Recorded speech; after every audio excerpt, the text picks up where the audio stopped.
Очередное теплое поздравительное письмо мы шлем в село Большой Черклей Николаевского района.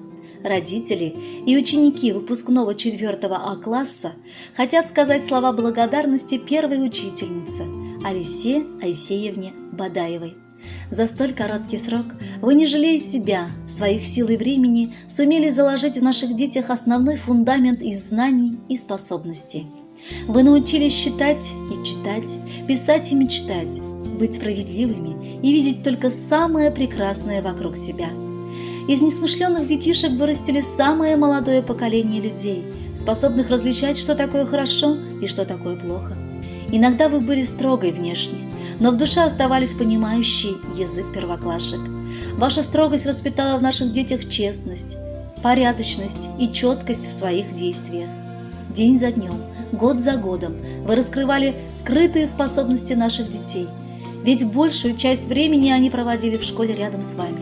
Первая учительница – это вторая мама, где-то пожурит, где-то приголубит, где-то поиграет. Так и пронеслись, как одно мгновение, наши с вами первые 4 года учебы. Наши дети и ваши ученики покидают тихую гавань и выходят в море дальнейших, глубочайших знаний.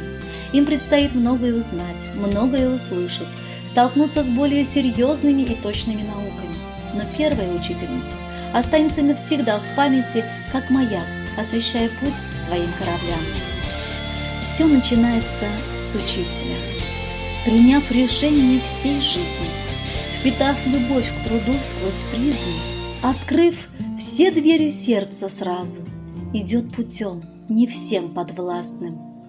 Тот человек, что без остатка отдаст огонь души, как взятку, за добрый смех, улыбку, право быть у истоков, у начала, дорог тех жизненных, ветвистых, перед которыми капризно стоит ребенок и ищет камень, как в сказке с текстами посланий, чтоб не пойти не той дорогой, не заболеть тоской, тревогой.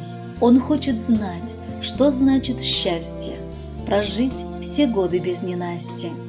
Стоит и смотрит он, не знает, с ним рядом тот, кто не устанет быть указателем к дороге, счастливой, светлой, без тревоги.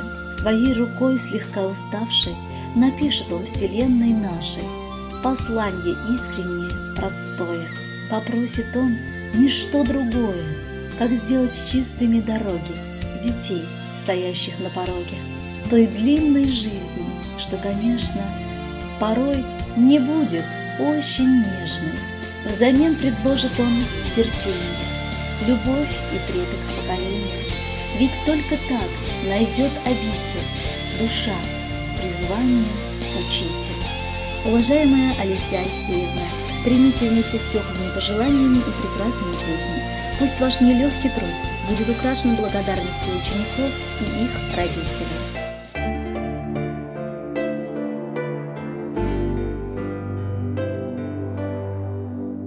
Я снова